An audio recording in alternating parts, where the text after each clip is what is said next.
Gravação iniciada, presidente. Vamos dar início, então, à última sessão do mês de abril, desta primeira turma ordinária da segunda Câmara, terceira sessão. Estão pautados os processos dos itens 298 a 308. Não houve retiradas de pauta, não há paradigmas e não há solicitação de acompanhamento. O processo 298, o item 298, o processo final é 2017-86, Ferronorte Industrial Limitada, de minha relatoria.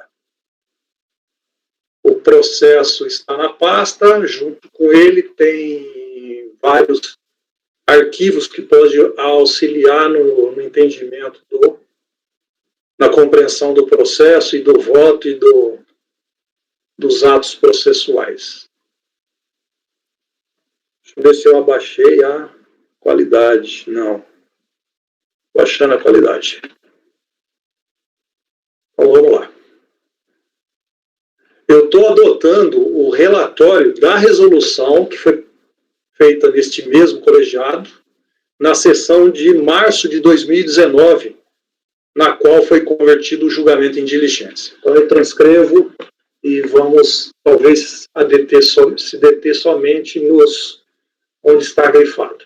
Trata-se de pedido de restituição PIS, COFINS e importação, combinado com declarações de compensação, decorrente de decisão judicial prolatada nos autos tal, através do qual foi concedida a segurança para reconhecer em caráter definitivo a inexistência de relação jurídica tributária a obrigar a impetrante ao recolhimento do crédito tributário derivado da base de cálculo ampliada das referidas contribuições nos termos do artigo 7, inciso 1 da 10.865, bem como o direito da impetrante de compensar, uma vez verificado o trânsito em julgado, e, na forma preconizada no artigo 74 da Lei 9.430, os valores indevidamente recolhidos a este título, observado o prazo de 5 anos para o pagamento realizado após a vigência da Lei Complementar 118/2005.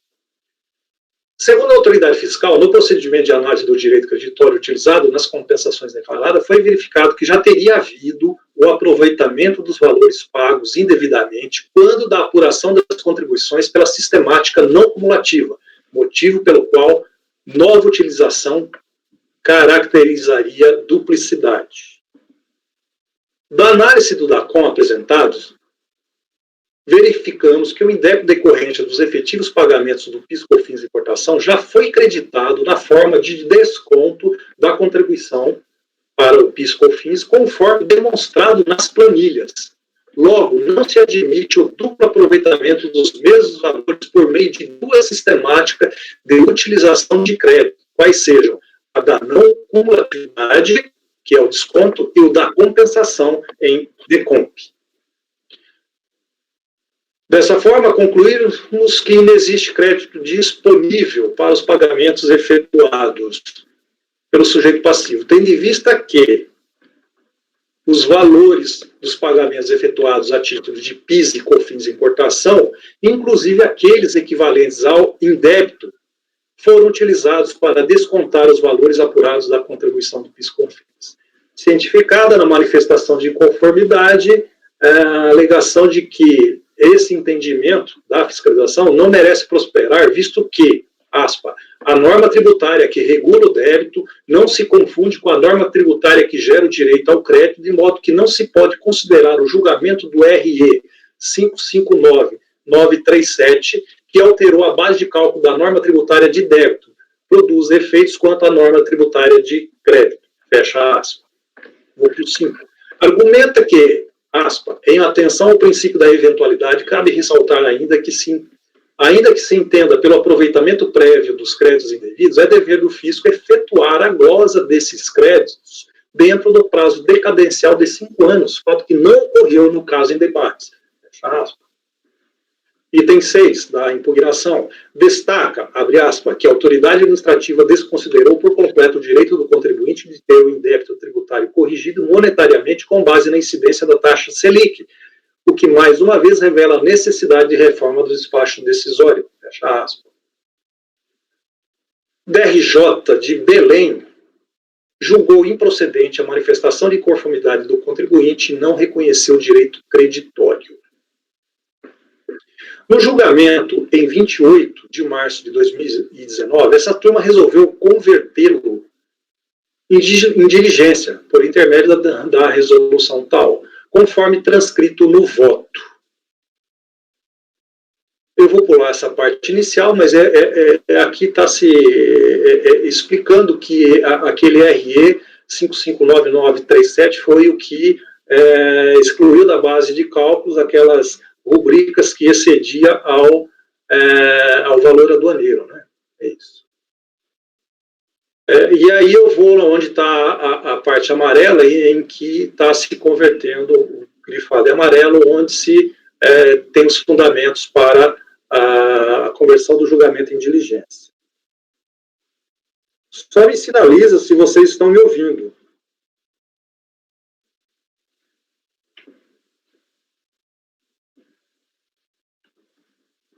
Sim, presidente.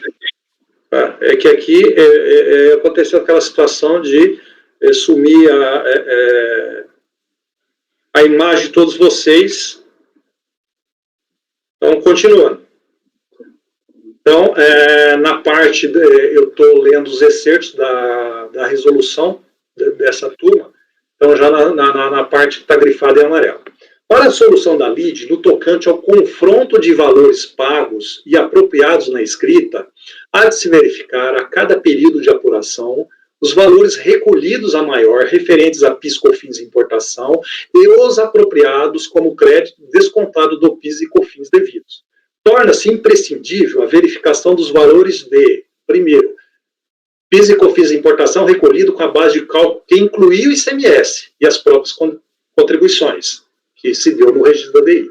2. O PIS e a COFINS calculados com a exclusão do ICMS e das próprias contribuições, que seria, então, a parcela indevida ou paga maior. E 3. O PIS e o COFINS apropriados como crédito relativo às operações de importação, descontado do PIS, COFINS incidentes sobre a receita bruta.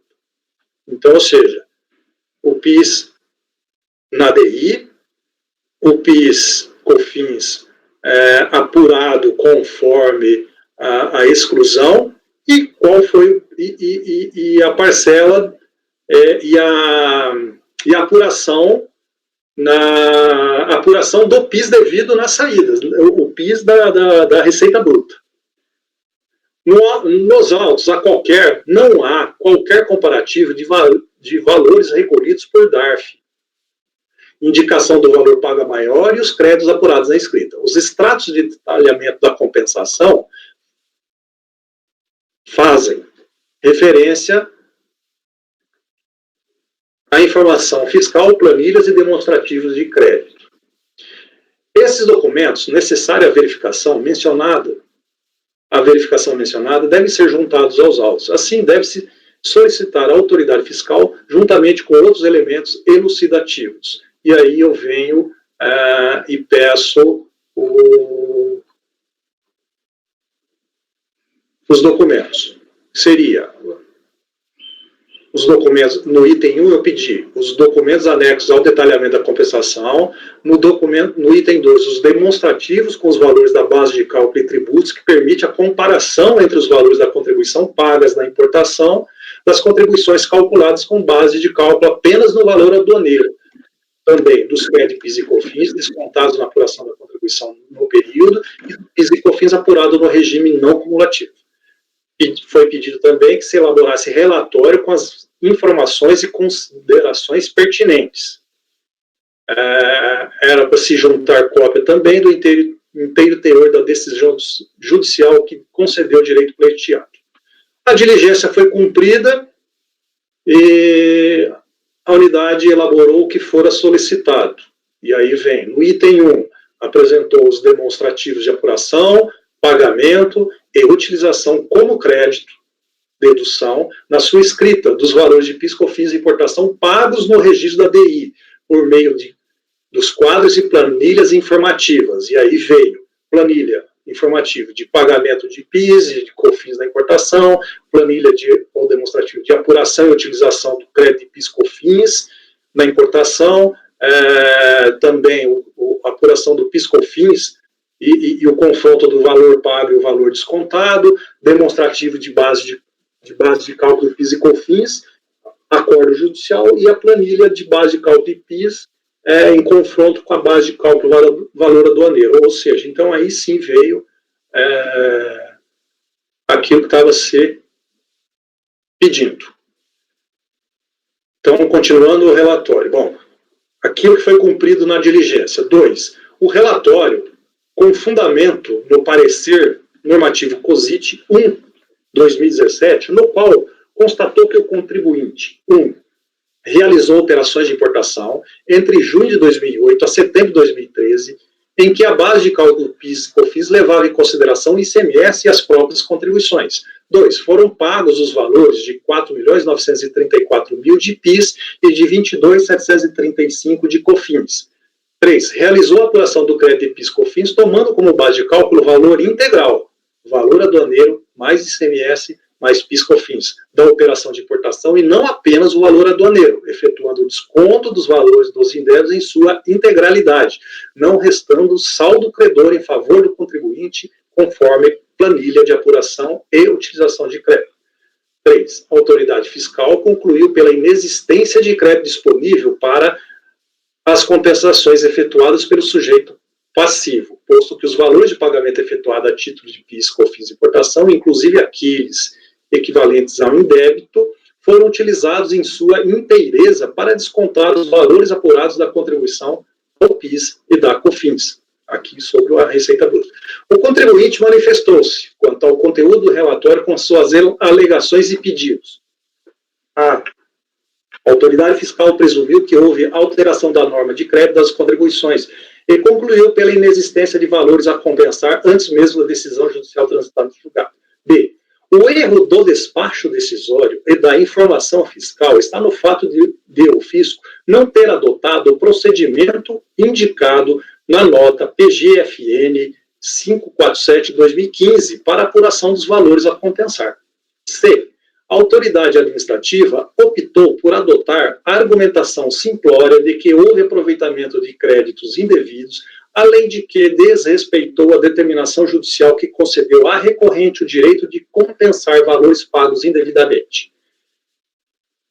D. Ele insiste que as normas de crédito possuem critérios quantitativos distintos, o que foi ignorado pelas autoridades administrativas. E. Aduz que o procedimento judicialmente correto a ser adotado, conforme preconizada na nota técnica 547 da PGFN, é 1. A realização da glosa do crédito devido. 2. Identificação dos débitos tributário parcial ou integralmente pago com o crédito indevido. 3. Estorno parcial ou integral do pagamento do tributo correspondente ao valor nominal do crédito utilizado. E 4. Cobrança do crédito tributário remanescente com incidência da Selic desde a data do pagamento a menor. Ao final, pede o provimento do recurso voluntário e seja reconhecido integralmente o saldo a ser compensado e homologadas as compensações. E, caso não sejam homologados, os pedidos de compensação na sua integralidade, pugna a recorrente que seja acatada a tese da decadência suscitada no seu recurso voluntário. Vamos ao voto.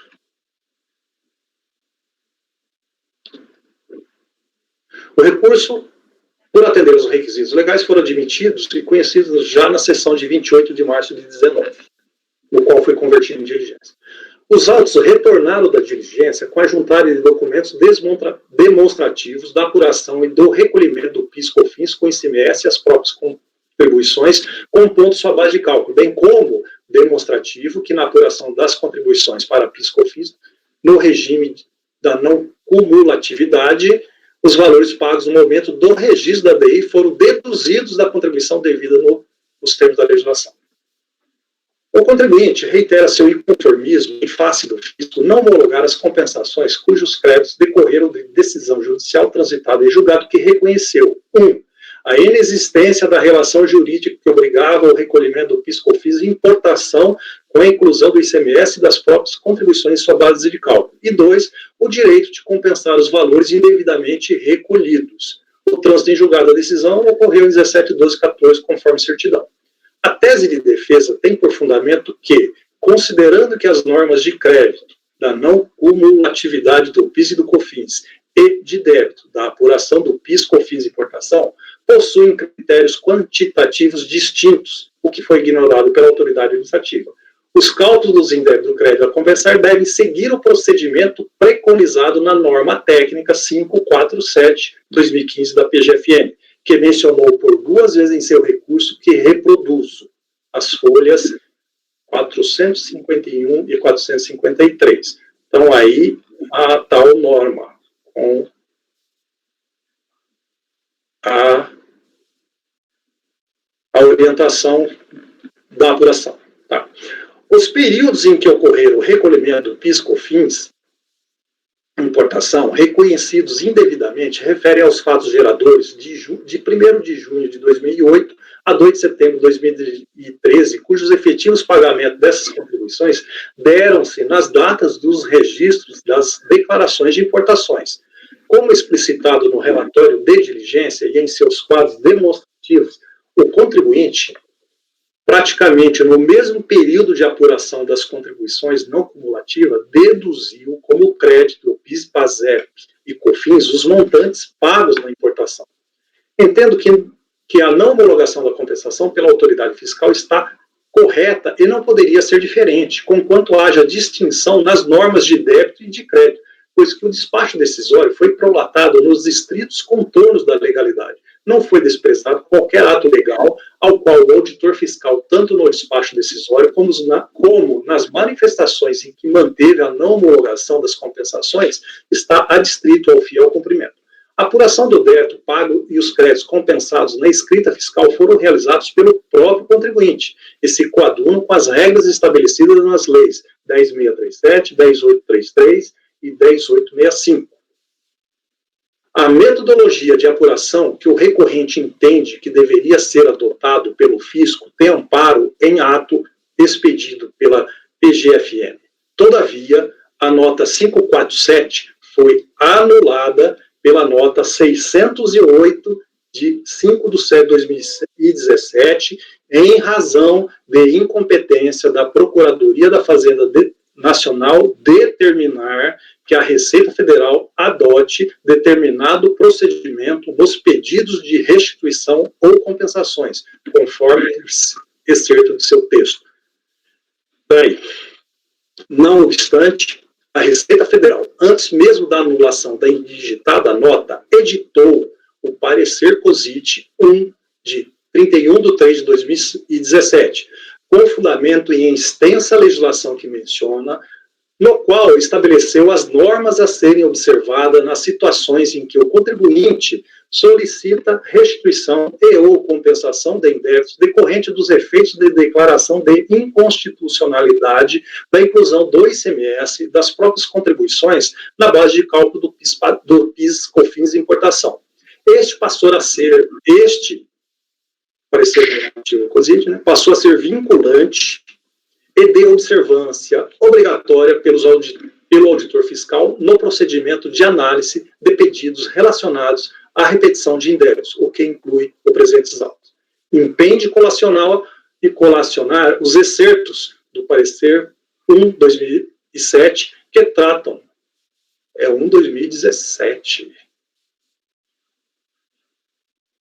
que tratam das hipóteses desses autos e que a ela se aplica a solução da lide. Assim dispõe a ementa e fundamentos. Eu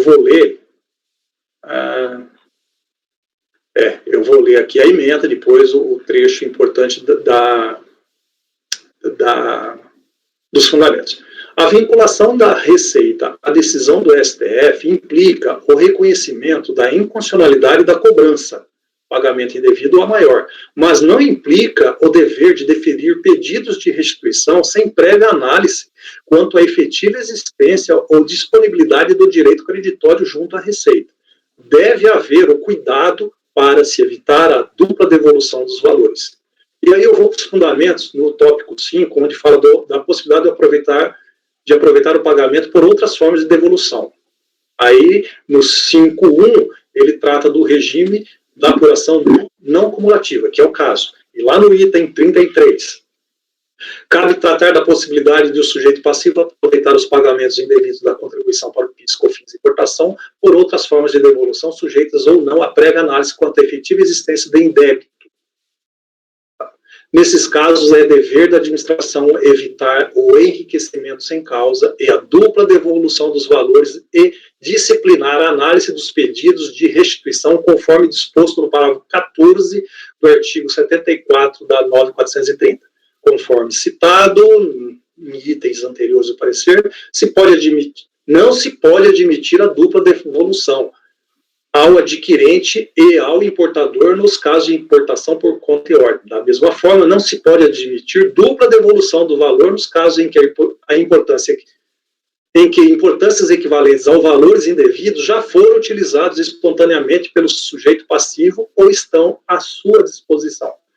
Item 35, como é de conhecimento, as pessoas jurídicas sujeitas ao regime de apuração não cumulativa do PIS/COFINS, no termos da legislação citada, podem descontar créditos para fins de determinação dessas contribuições em relação às importações em que ocorra o efetivo pagamento da contribuição para o PIS/COFINS, importação, nas hipóteses descritas no artigo 15 da 10.865. Como se trata de situações ocorridas antes de outubro de 2023, no caso do parecer, de 10 de outubro de 2013, em regra, o indébito decorrente, o efetivo pagamento da contribuição para PIS e COFINS de importação, já foi creditado na forma de desconto das contribuições para o PIS e da COFINS. Logo, não se admite o duplo aproveitamento ou a dupla devolução dos mesmos valores por meio de duas sistemáticas de utilização de créditos, a da não cumulatividade e a da repetição do indébito. Continuando o voto. O parecer normativos, em referência, não destoa ou afronta o princípio da não cumulatividade das contribuições, além de que está correta a metodologia de análise utilizada pelo FIS, considerando-se a forma peculiar que se realiza a não cumulatividade das contribuições ao PIS e ao COFINS, que são apuradas na sistemática de base contra base.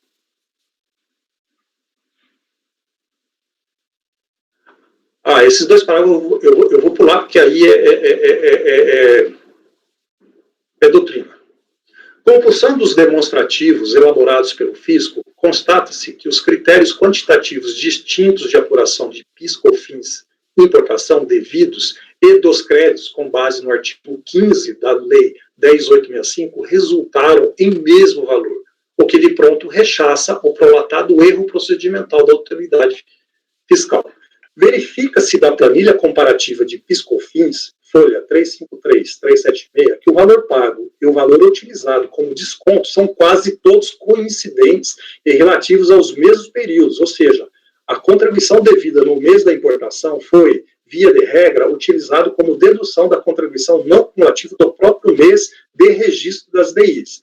Outro sim, com base nessa verificação, não há que se falar em atualização dos valores dos créditos decorrentes dos pagamentos de PIS, COFINS e importação recolhidos nas datas dos registros da DI para efeito de aproveitamento, pois além de não haver previsão legal de sua atualização para as contribuições sociais, conforme há muito decidido neste Conselho, verifica-se que, salvo raras exceções, o contribuinte utilizou exatamente o mesmo valor da dedução da contribuição devida no período coincidente das importações. Então, a regra era ele utilizar o PIS/COFINS da importação na apuração do PIS/COFINS devido na sua apuração da receita bruta no mesmo mês, salvo alguns meses que era feito no mês subsequente.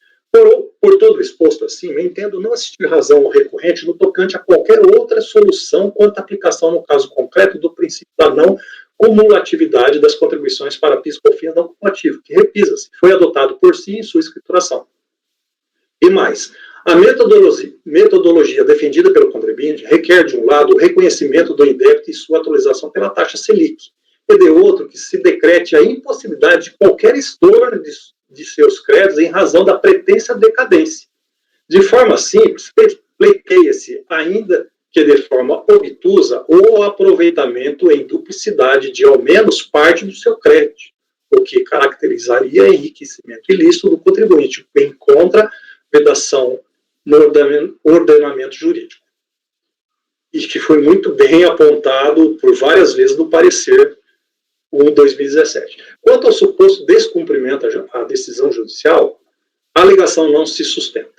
A decisão judicial amparou o contribuinte contra a exigência de parcelas da base de cálculo da contribuição incidentes na importação de mercadoria, reconhecendo-lhe a inexistência de relação jurídico-tributária no qual o fisco viesse a exigir a exação e o direito à compensação dos débitos mediante compensação, na forma preconizada no artigo 74 da 9.430. Conforme deciso, a compensação restou autorizada segundo os preceitos do artigo 74, concedendo ao fisco a prerrogativa de se aferir o montante do crédito em todas as suas características, o que pressupõe a aplicação da legislação de regência, tal qual o parecer COSIT 1/2017. Em relação à atualização do débito, que se daria desde a data do pagamento, tem-se que foi utilizado pelo próprio interessado como dedução da contribuição não cumulativa em sua escrita, dentro do mês de pagamento, não havendo, portanto, em falar de suposto decurso de prazo sem atualização monetária. Por fim, em relação à decadência do direito do fisco glosar o crédito aproveitado no período de abril de 2008 a setembro de 2012, a matéria perde o objeto. Contudo, não haveria qualquer óbice ao procedimento fiscal, pois que a decadência refere-se ao prazo para o fisco constituir o crédito tributário e não a análise do direito creditório pleiteado, pois que a verificação dos atributos de certeza e liquidez necessários à comprovação do direito não se sujeita aos limites impostos pelo artigo 150 ou 173 do CTN. Nesse sentido, esta turma já decidiu nos acordos 3201, 004, 805, o 006, 198, dentre outros. Conclusões. Deixa eu tomar uma... Primeira, a sistemática de apuração prescrita na anulada norma PGFN 547/2015, conquanto fosse admitida suas razões jurídicas, é distinta da que a recorrente pleiteia, e a previsão de correção do indébito dar-se-ia somente na situação de efetiva restituição e ressarcimento acumulado como compensação, o que exclui a hipótese de aproveitamento dos pagamentos, que se torna indevido na própria escrita. 2. O crédito aproveitado no período de apuração das contribuições não cumulativa corresponde ao do recolhimento do PIS, COFINS e importação. Assim, não há que se falar em débito e tampouco em sua correção nos termos do artigo 83 da IN 1300/2012, com fundamento no artigo 39, parágrafo 4º da Lei 9.450. Ante todo exposto, voto para negar provimento ao recurso voluntário. Este é o voto.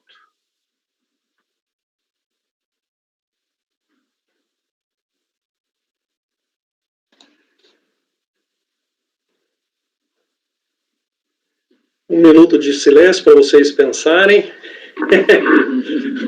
Eu tenho uma pergunta, Paulo. Sim. Na decisão judicial, o que ganhou na decisão judicial? Que para não pagar a COFINS e o PIS importação, ou foi só para excluir o ICMS? Fiquei na dúvida sobre isso. Não, para excluir ICMS e as próprias contribuições. Certo. Aquilo que já foi pago, ele poderia compensar nos termos do 74 da 9.430, ou seja... Só que ele lançou na escrita, né? Ele lançou na escrita, veja só, ele lançou na sua escrita deduzindo. Total. E que é a compensação. E a alegação dele é que é o seguinte, o procedimento correto do fisco era fazer os estornos e fazer um lançamento da diferença. Foi onde, no parágrafo, eu explico que, na verdade, o que ele está querendo é o seguinte, manter a compensação que ele fez na escrita, o fisco teria que fazer o procedimento de apuração, como não fez, decaiu, então ele tem direito também à compensação. É isso. Bacana ele, hein? É isso que eu não estava entendendo. Na verdade, ele está questionando o método que a fiscalização utilizou, porque ele compensou, e aí depois veio a decisão judicial. E o que ele está querendo é o seguinte, primeiro estorna, lança, aí ele vai ficar com crédito, porque o débito ele acha que já decaiu, e o crédito ele pede o ressarcimento, é isso, né? Exatamente. Eu já peguei um processo desse, assim, que ele veio com essa metodologia.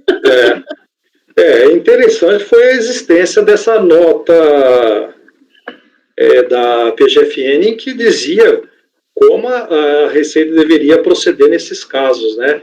Mas ela foi anulada. A gente, então, na época, o julgador... Né? Eu vou lembrar qual o processo que é, Paulo. Na época, não fui eu que fiz o voto, não, mas a pessoa, ela analisou essa nota e demonstrou o equívoco dele na análise dessa nota, que essa nota não está mandando ele fazer isso, não. Também, Mas em algum momento eu falo, olha, conquanto fossem admitidas as razões jurídicas, a nota, conquanto fosse admitida, ela é distinta da que a recorrente pleiteia. Aqui na minha conclusão eu estou dizendo isso aí. Eu vi. Então, mesmo que a nota não fosse, mesmo que a nota não tivesse sido anulada, não seria aplicada. Ela não seria aplicada. Paulo, deixa eu só te perguntar uma coisa, porque eu estou vendo aqui que tem um auto de infração da multa, né? E ele está apenso nesse seu processo. E porque tem uma nota aqui falando assim, atenção, antes da cobrança do crédito, tem que ver a multa. Eu fui ver o processo da multa, ele está apenso aqui no seu processo. Aí não teve julgamento desse processo da multa, não? Ixi, mano. É porque eu estou vendo que não... É porque o meu processo não está abrindo. Não está abrindo os documentos, né? Peraí, eu vou ver aqui.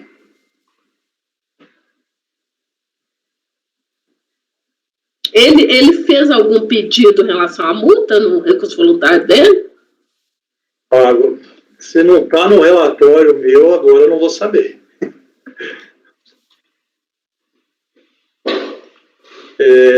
Ferronorte, deixa eu achar aqui. Nossa, está lento o meu está aberto. Ele não está abrindo os documentos, o processo não está abrindo os documentos, ele abre a folha, a página, mas não abre os documentos. Mara, não tem nada, aqui no meu não tem nada anexado, não. Anexado aqui não está, não. Eu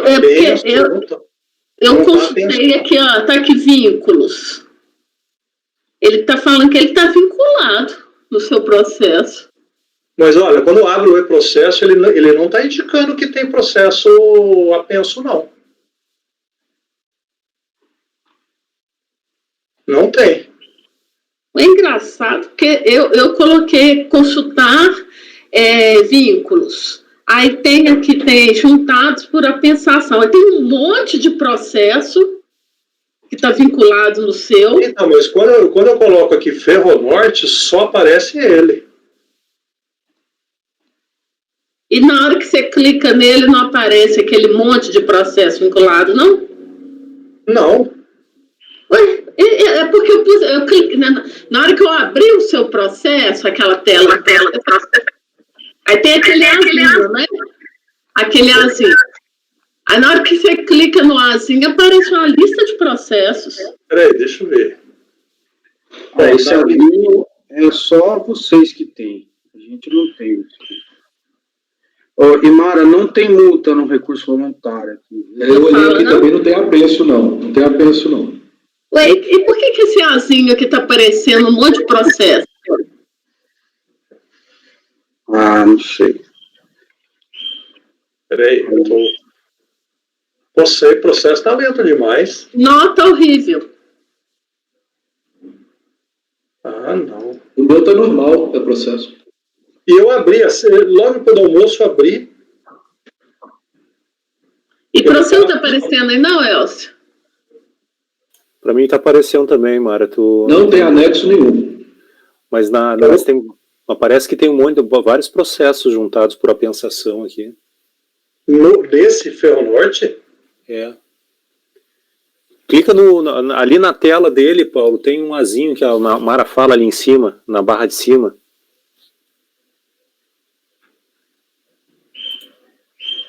Eu fui nisso por causa da nota. Tem uma nota lá no processo que fala que é para observar o recurso, a multa. Eu falei assim, cadê essa multa? Eu fui ver, ele anexou a multa.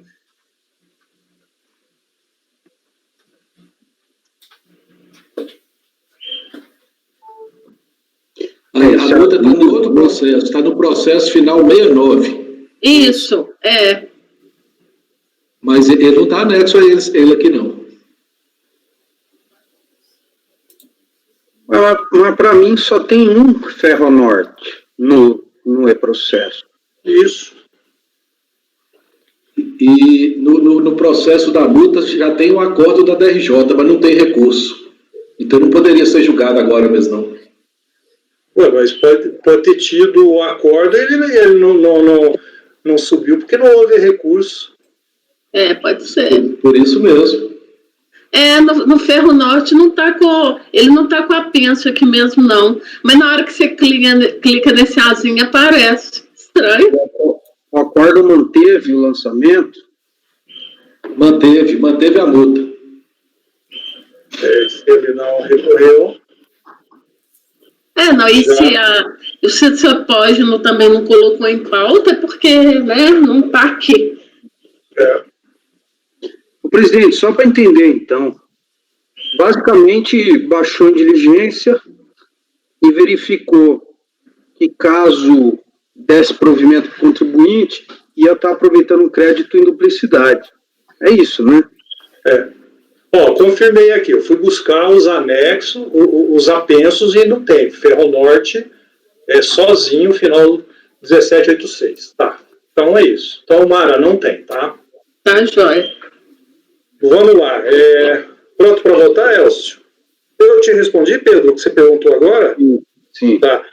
Porque é o seguinte, ele fazia as alegações e aí eu fiquei na dúvida. De repente, há algumas importações que ele não utilizou a dedução na escrita e talvez ele tenha razão, né? Mas não, aí sim, veja que vieram várias planilhas, né? Eu fui pensando o que é possível montar de comparativo entre o valor recolhido com os 100 a base de cálculo que o judiciário concedeu e depois confrontar com os valores apurados, né? Então são vários demonstrativos que eu pedi, vieram todos eles, né?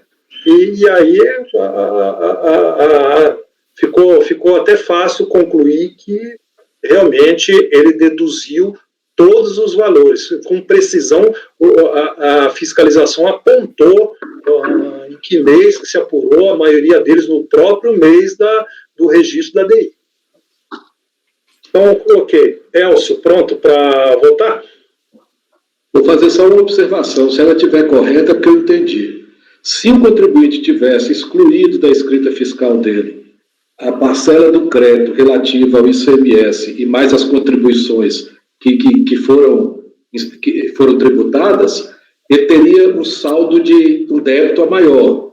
Ele teria que pagar esse débito com correção monetária e juros, né? Porque provavelmente ele não queria isso. Mas mesmo assim, ele quer o crédito, mas mantendo na escrita fiscal. É isso, né? Isso. Então, não tem dúvida, acompanha. Leonardo? Acompanho, presidente. Mara? O pulo aí é porque ele, na verdade, você que está querendo o seguinte, que você fica assim, mas qual a vantagem dele? A vantagem é porque está alegando decadência, entendeu? Exatamente. Aí era bom. Aí ele fala assim, o débito decaiu, né? Então agora eu quero crédito. Deixa para pedir quase nos 5 anos, aí a fiscalização não pode exigir o débito. Se eu adotar esse procedimento para todos os processos, vai ser um show.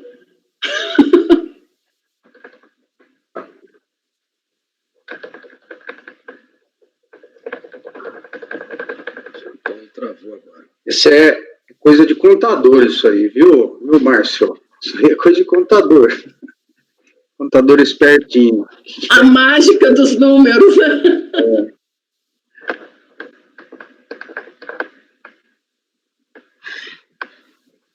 Eu lembro quando eu entrei na Receita, eu intimava o contador, eles vinham, né? No meu meu cliente não me passou os documentos e tal, eu justificava. Aí quando o contribuinte vinha, pô, meu, por que o contador fez isso? Ficava jogando na rua. Um pro outro.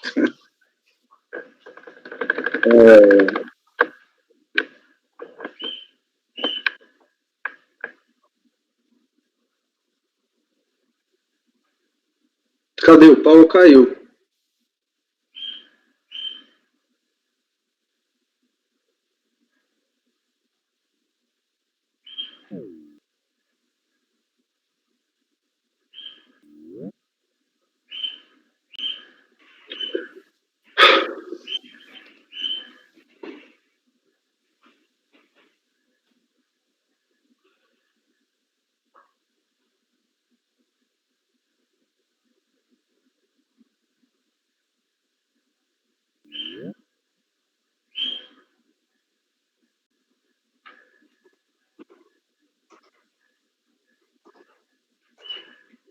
Eu voltei? Voltou. Eu estava falando e aí eu percebi que ninguém estava me escutando. Aí eu tive que... Elcio voltou, Leonardo voltou? Mara também, né? Tá. Pedro? Acompanha, presidente. Excelente voto. Arnaldo? Ficou bem claro o voto, Paulo. Eu, na verdade, eu não tive dúvida nenhuma. Só da tua leitura já deu para perceber bem a situação. Mas é uma matéria que você conhece bem, né? Não. Vou te dizer assim, ficou muito claro mesmo o voto. Talvez se não tivesse a clareza, a gente pudesse realmente ter... E talvez tu tenha colocado a dificuldade inicial, porque imagino que para construir a estrutura que foi mais complicado, né? Ô, Arnaldo, só uma curiosidade, você trabalhava em qual setor da Receita? Não, eu sou aduaneiro. Ah, é aduaneiro? Eu sou aduaneiro. A aduana não é Receita, Elcio. Você trabalhava em qual órgão? Na final eu trabalhava na Diana, tá? Ah, na Diana. Mas eu passei um ano na DISIT e antes eu fui muito tempo da inspetoria e passei pela Coana também. Em Porto Alegre? Passei pela Coana, só, fora de Porto Alegre só Coana. Mas isso lá no 2002, 2003, 2004. Vamos lá, Mas o Arnaldo foi inspetor lá de Porto Alegre, viu? Foi inspetor lá da inspetoria. Vocês estão me ouvindo? Muito tempo, né, Arnaldo? Mais do que eu gostaria. Presidente. Márcio. Estou acompanhando, presidente. Laércio. Claro. Acompanhando. Então, por unanimidade de votos, negou-se provimento ao recurso voluntário. Esse foi o item 298 da pauta, Ferronorte Indústria Limitada.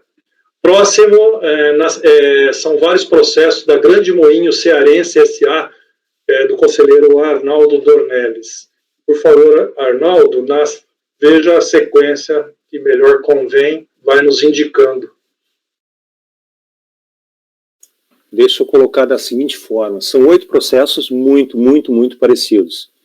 Eu coloquei na pasta aí, eu coloquei uma planilha Excel que dá para acompanhar a diferença que tem entre eles, tá? Na verdade são idênticos os processos, mas em 3 deles tem uma matéria que também nesses 3 são idênticas, que está preclusa. A única diferença é essa. O resto tudo é igual.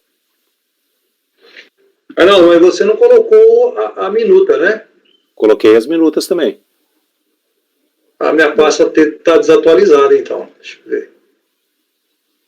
Verdade, minha pasta T estava desatualizada. Ela... Pode escolher qualquer um deles, Arnaldo? Vamos pela ordem. Porque assim, ó, a gente fazendo o 299, a decisão se aplica para o 300, para o 301, para o 304 e para o 305. Depois a gente só vê nesse ponto onde tem a preclusão em relação ao 302, que se aplicaria também ao 303 e ao 306. Os 4 primeiros deles trata de PIS e os 4 últimos de COFINS. Posso iniciar a leitura? Sim. Em qual? Primeiro? No primeiro, vamos no final de Primeiro. 2013, 47. Tá. O 299 da pauta. Eu tinha pedido licença ao Paulo, como isso aqui a gente está tratando de insumos, eu sei que vocês já têm uma posição firmada na turma, todos têm a sua posição, mas como é o meu primeiro voto, eu gostaria de ler esse primeiro voto. Então, eu vou ler esse integral e os outros, eu prometo que a partir de agora eu vou só dizer, fazer referência ao carimbo que o Elcio fala. Trata de recurso voluntário interposto contra a decisão proferida no acórdão da DRJ Fortaleza, que julgou improcedente manifestação de inconformidade por unanimidade. Os fatos iniciais constam do relatório do referido acórdão, que reproduz a seguir. Diz o acórdão. Cuido presente das declarações de compensação transmitidas com os números tais, através das quais, na verdade é uma só, através da qual a pessoa jurídica acima identificada, doravante denominada manifestante, requer a compensação com débitos próprios do crédito do PIS/PASEP não cumulativo.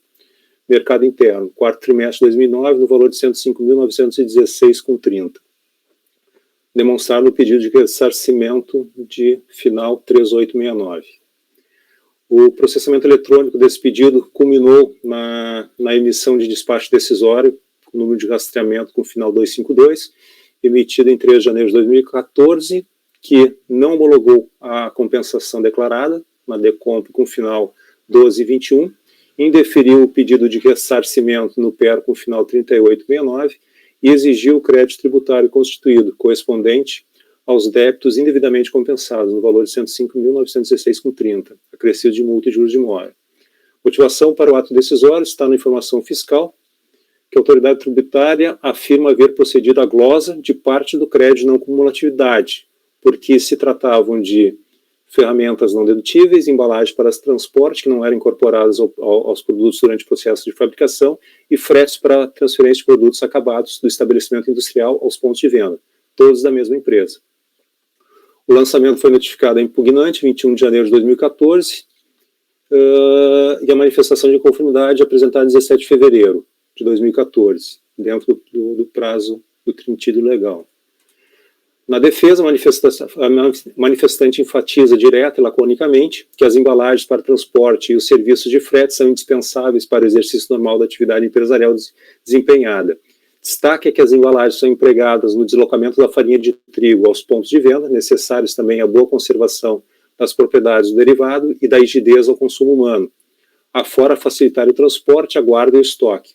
Já o frete é indispensável para a comercialização do produto e deve ser considerado insumo. Por fim, os meus argumentos são aplicados à dedutibilidade das ferramentas empregadas no processo de industrialização do trigo e seus derivados. Julgamento de primeira instância, formalizado no acordo 0842-407 da DRJ Fortaleza, resultou uma decisão de improcedência da manifestação de inconformidade ancorando-se nos seguintes fundamentos, que somente podem ser considerados insumos os bens ou serviços intrinsecamente vinculados à produção de bens, que os insumos não podem ser interpretados como todo e qualquer bem ou serviço que seja consumido ou que produza despesa necessária à atividade da empresa, que o fato das leis, as leis 10.637 de 2002 e 10.833 de 2013 incluírem dentre as possibilidades de desconto os créditos calculados em relação ao frete na operação de venda, quando o ônus for suportado pelo vendedor, evidencia que o legislador não pretendeu alargar o conceito de insumo, que as instruções normativas 247 e 404 não extrapolaram os limites legais, que a embalagem adicionada ao produto em fase posterior à fabricação, denominada embalagem de transporte, não pode ser conceituada como insumo, que por força do artigo 9º da Instrução Normativa 1396, a autoridade julgadora está vinculada ao disposto na solução de consulta COSIT, citas de número 99026 de 2017, 99032 também de 2017, que se posicionaram no sentido de que a aquisição de embalagem de transporte ou armazenagem não autoriza a apuração de crédito, que o frete entre estabelecimento industrial e os pontos de venda da empresa não é insumo da produção e nem frete da operação de venda, que estaria lá no artigo 3º, inciso 9º da Lei 10.833, que cabia a impugnante demonstrar que as ferramentas relacionadas eram empregadas diretamente no processo produtivo e que nele se desgastavam, que a prova documental deve ser apresentada conjuntamente com a defesa, precluindo o direito de fazer em outro momento processual, que o pedido de perícia apresentado foi genérico, sem a formação dos quesitos referentes aos exames desejados e apresentação do nome, endereço da qualificação profissional do seu perito. Cientificada a decisão, apresentou recurso voluntário em 11 de maio de 2018, argumentando em síntese que a legislação é clara ao permitir que o contribuinte realize o creditamento dos valores relativos aos insumos utilizados em sua atividade, que os valores indicados como crédito decorrem da aquisição de insumos, incluídas embalagens, utilizados de forma indispensável no seu processo produtivo e de venda de trigo, que a diferença entre as embalagens de apresentação de transporte é apenas a nomenclatura, que as embalagens de transporte são imprescindíveis à boa conservação da propriedade desse derivado de trigo e de sua rigidez para o consumo humano, no deslocamento entre o moinho e os diversos pontos de venda, que a produção não teria condições de ser escoada se não fosse embalada adequadamente, e por isso as embalagens integram o processo produtivo, que o deslocamento da farinha é imprescindível ao normal exercício das atividades, e o frete para esse deslocamento representa um insumo a ser considerado no custo de seus produtos, que é presumível, diante do uso intenso e de suas características, que as ferramentas foram utilizadas no processo produtivo e que, por consequência, são imprestáveis para reaproveitamento. Que a comprovação do uso das ferramentas do processo produtivo dependeria de prova documental e possivelmente técnico-pericial, ambas rejeitadas pela DRJ, e que o indeferimento dos pedidos de produção de prova documental e técnico-pericial caracterizou o cerceamento de direito de defesa. Esse é o relatório. Indo para o voto, recurso é tempestivo, preenche os demais requisitos formais de admissibilidade, razão pela qual dele se toma conhecimento. Primeiro, do cerceamento de direito de defesa. Alega recorrente que o entendimento dado pelo acordo da DRJ sobre a suposta preclusão do direito de produzir provas, bem como de requisitar perícia técnica, merece reforma por ser desrespeitoso a princípios constitucionais valiosíssimos, ao devido processo legal no âmbito administrativo. Reclama que não se pode negar o direito de produção de provas simplesmente por entender que o único momento em que estas seriam admitidas é por ocasião da apresentação da defesa escrita perante a primeira instância administrativa, e complementa dizendo que, da mesma forma, não se pode negar um pedido de perícia técnica pelo fato de o pedido inicial vir desacompanhado de todos os dados que podem ser perfeitamente fornecidos logo após a publicação do despacho que a deferir. Pede, então, que se anule o indeferimento dos pedidos de produção de prova documental e técnico-pericial. Antes de analisarmos as razões que motivaram a negativa da RJ, é interessante olharmos a íntegra do pedido formulado na manifestação de inconformidade. Esse é o pedido de perícia e de juntada de prova, que é o item 14. Protesta aprovar o alegado por todos os meios de prova em direito admitidos, especialmente pela juntada posterior de documento, pela realização de perícia, etc. Tudo desde logo requerido. Conforme se depreende da leitura do texto assim reproduzido, período de produção de provas, especialmente pedido de realização de perícia apresentados na manifestação de inconformidade, são genéricos e protocolares. O pedido de perícia, por exemplo, não indica sequer a motivação, e muito menos o objeto e o alcance desejado. Ao analisar a manifestação de inconformidade apresentada, a DJ indeferiu de forma justificada tanto o pedido para a juntada posterior de novas provas, quanto o pedido para a realização de perícia. E o fez não por temer pela produção de provas, especialmente a pericial e documental, e também não para impor empecilhos de ordem meramente formal ao seu deferimento, mas sim porque a lei expressamente o determina. Quanto à possibilidade de apresentação de novas provas no processo administrativo fiscal, o parágrafo 4º do artigo 16 do decreto 70.235 é taxativo ao dispor que a prova documental, com as exceções ali listadas, deve ser apresentada no momento da impugnação, precluindo o direito de se fazer a apresentação em outro momento processual. Reproduz o artigo 16, parágrafo 4º.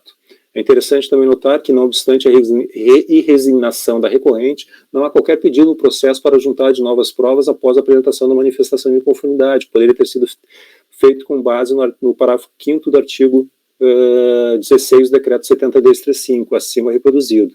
No que diz respeito à perícia, o inciso 4 do artigo 16 do decreto 7235, de 1972, traz de forma expressa os requisitos necessários para que o pedido formulado possa ser apreciado pela autoridade julgadora, que decidirá de forma justificada, nos termos do artigo 18 do mesmo decreto, por seu deferimento ou indeferimento.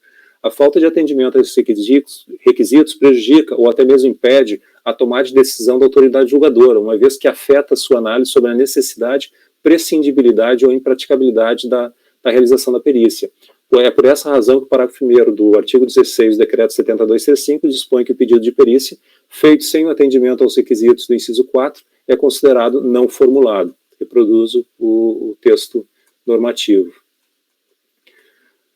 No caso em exame, o pedido de perícia foi por demais genérico, não atendendo a qualquer dos requisitos previstos no inciso 4 do artigo 16 do 70235. E por isso, nos termos do parágrafo 1º do artigo 16 do decreto, deve ser considerado não formulado. Correta, portanto, a posição da DJ em deferir os pedidos para a produção de novas provas e para a realização de perícia. Do conceito de insumo.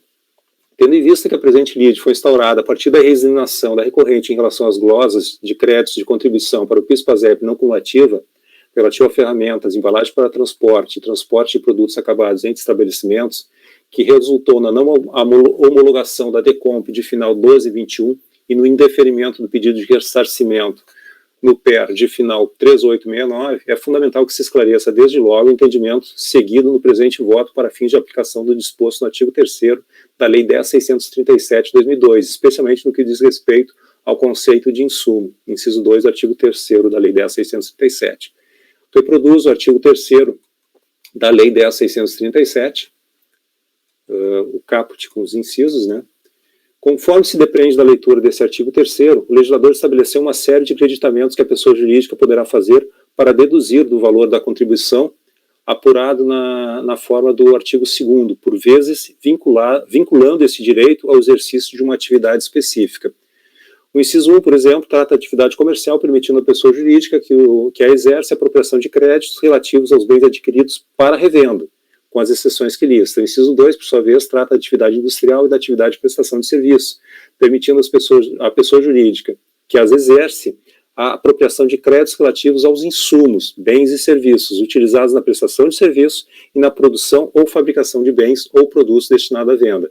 Observe que os permissivos dispostos nos incisos 1 e 2 não são excludentes, de tal sorte que uma pessoa jurídica que atue tanto na revenda de bens quanto na prestação de serviços, na produção e venda de bens, poderá apurar créditos relativos aos bens adquiridos para revenda, aos insumos utilizados na prestação de serviços e aos insumos utilizados na produção de bens.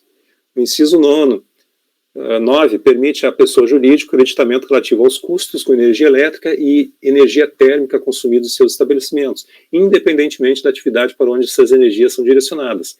Note-se que, caso não existisse esse inciso 9 do artigo 3º da Lei 10.637, o crédito de contribuição para o PIS/PASEP não cumulativo, relativo à energia elétrica e energia térmica, somente estaria permitido, nos termos do inciso 2, para aquela parcela utilizada como insumo na prestação de serviço, na produção ou fabricação de bens ou produtos destinados à venda.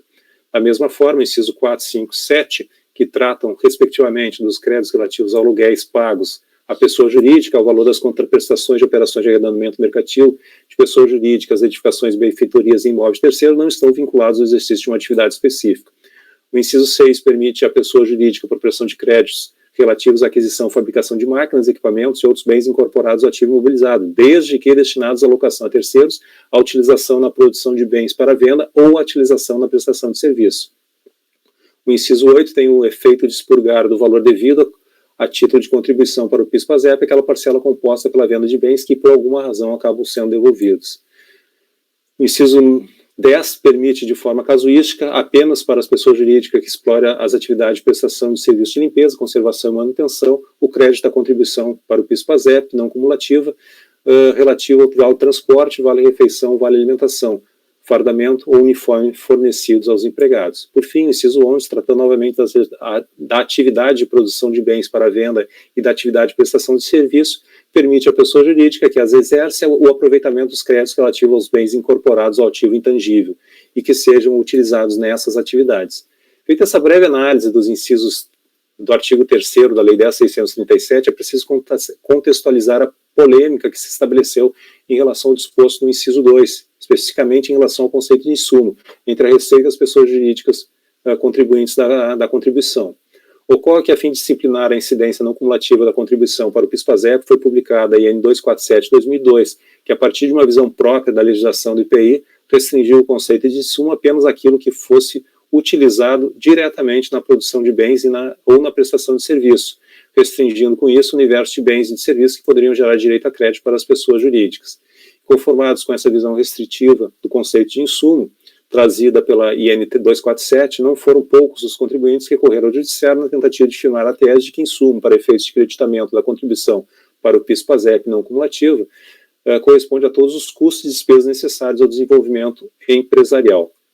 No RESP 1221-170, que tratou dos temas 779 e 780, e que foi julgado sobre sistemática de recursos repetitivos, o STJ assentou a tese de que era ilegal a disciplina de creditamento prevista na IN 247, e que o conceito de insumo deve ser aferido à luz dos critérios de essencialidade ou relevância, ou seja, considerando-se a imprescindibilidade ou a importância de determinado item, bem ou serviço, para o desenvolvimento da atividade econômica desempenhada pelo contribuinte. Colaciono a ementa, não lerei essa, porque essa é de conhecimento de vocês de longa data. Vê-se com isso que o STJ adotou uma posição intermediária entre o que defendia a receita e o que pleiteava os contribuintes, definindo insumo para fins de creditamento da contribuição para o PIS/PASEP não cumulativa como tudo aquilo que é essencial ou relevante para a produção de bens para a venda, no processo produtivo, ou para a prestação de serviços. Nesse ponto, alguém poderia objetar que a ementa do RESP 1221-170 não associou a essencialidade ou relevância ao processo produtivo ou à prestação de serviço, mas sim ao desenvolvimento da atividade econômica desempenhada pelo contribuinte. Esses são os termos que estão na ementa. De tal forma que mesmo os insumos utilizados fora do processo produtivo ou desconectados da prestação de serviço poderiam gerar direito a crédito, se essenciais ou relevantes ao desenvolvimento da atividade econômica. Mas não é essa a interpretação a ser extraída da decisão emanada no RESP, que precisa ser compreendida a partir da leitura dos votos apresentados pelos ministros do acordo exarado, e que não deixam dúvidas de que os insumos que geram direito a crédito de contribuição para o PIS/PASEP não cumulativa são aqueles essenciais e relevantes à produção de bens, para a venda, ao processo produtivo ou à prestação de serviços. Essa é a posição expressa pelo juiz federal Andrei Pita Veloso, em artigo publicado no jornal Carta Forense, em 2019, sob o título PIS/COFINS não cumulativo, conceito de insumo à luz da jurisprudência do STJ. Copie o link para consulta. Diz o doutor Andrei: a nosso juízo, a distinção fundamental diz respeito à vinculação com o processo produtivo ou com a atividade específica de prestação de serviço, em que pese tenha se consignado da ementa do julgado que a relevância diz respeito ao desenvolvimento da atividade econômica desempenhada pelo contribuinte, a análise atenta dos votos exarados das posições refutadas evidencia que não foi acolhido o direito ao creditamento de despesas que não são necessárias para a realização do serviço contratado ou para a produção do bem comercializado, como sucede com as despesas atinentes à comercialização e entrega dos bens produzidos, entre as quais sobressaem os gastos com a publicidade e com a comissão de vendas e representantes. Apesar de serem despesas operacionais, os gastos com publicidade, com as vendas e com a entrega de produtos comercializados não geram direito a creditamento, porquanto não dizem respeito à sua industrialização. Para que não restem dúvidas de que os insumos aptos a gerar crédito da contribuição para o PIS/PASEP não cumulativo nos exatos termos do inciso 2 do artigo 3º da Lei 10.637 são aquelas vinculadas à produção de bens ou à prestação de serviços, reproduzimos a seguir alguns excertos do voto do ministro relator Napoleão Nunes Maia Filho, que falam por si sós. No item 34, observa-se como bem delineado no voto proferido, esse é o voto do ministro Napoleão, observa-se como bem delineado no voto proferido pelo eminente ministro Mauro Campbell Marx, que a conceituação de insumo previstas nas leis 10.637 e 10.833 está atrelada ao critério da essencialidade para a atividade econômica da empresa, de modo que devem ser considerados do conceito de insumo todos os bens e serviços que sejam pertinentes ao processo produtivo ou que viabilizem o processo produtivo, de forma que, se retirados, impossibilitariam ou ao menos diminuiriam o resultado final do produto. É fora de dúvida que não ocorre a ninguém afirmar que os produtos de limpeza são insumos diretos dos pães, das bolachas e dos biscoitos, mas não se poderá negar que as despesas com aqueles produtos de higienização do ambiente de trabalho oneram a produção das padarias.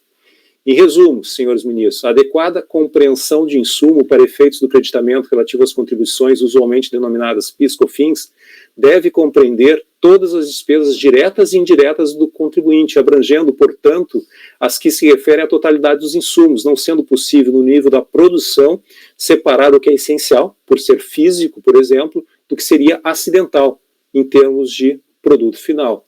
Talvez acidentais sejam apenas certas circunstâncias do modo de ser dos seres, tais como a sua cor, o tamanho, a quantidade ou o peso das coisas, mas a essencialidade se trata de produtos, possivelmente será tudo o que participa de sua formação, Deste modo, penso respeitosamente, mas com segura convicção, que a definição restritiva proposta pelas IN 247 e 404 efetivamente não se concilia e mesmo afronta e desrespeita o comando contido no artigo 3º, inciso 2 da Lei 10.637 e da Lei 10.833, que explicita rol exemplificativo a meu modesto sentir. Também alguns excertos do voto visto da ministra Regina Helena Costa. Demarcadas tais premissas, tem-se que o critério da essencialidade diz com um item do qual dependa intrínseca e fundamentalmente o produto ou o serviço, constituindo elemento estrutural e inseparável do processo produtivo da execução do serviço, ou, quando menos, a sua falta lhes prive de qualidade, quantidade e ou suficiência. Por sua vez, a relevância, considerada como critério definidor de insumo, é identificável no item cuja finalidade, embora não indispensável à elaboração do próprio produto ou à produção do serviço, integre o processo de produção, seja pelas singularidades de cada cadeia produtiva, por exemplo, o papel da água na fabricação de fogos de artifício difere daquele desempenhado na agroindústria, seja por imposição legal, por exemplo, equipamento de proteção individual, distanciando-se nessa medida na acepção de pertinência caracterizada nos termos propostos pelo emprego da aquisição na produção ou na execução do serviço. Por fim, breve excerto do voto vogal do ministro Mauro Campbell Marques.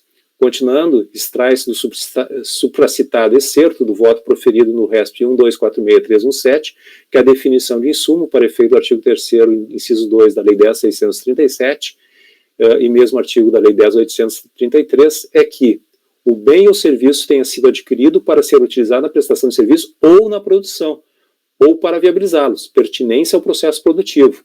A produção ou prestação de serviço dependa daquela aquisição, essencialidade ao processo produtivo, e não se faz necessário o consumo do bem ou a prestação de serviço em contato direto com o produto, possibilidade de emprego indireto no processo produtivo.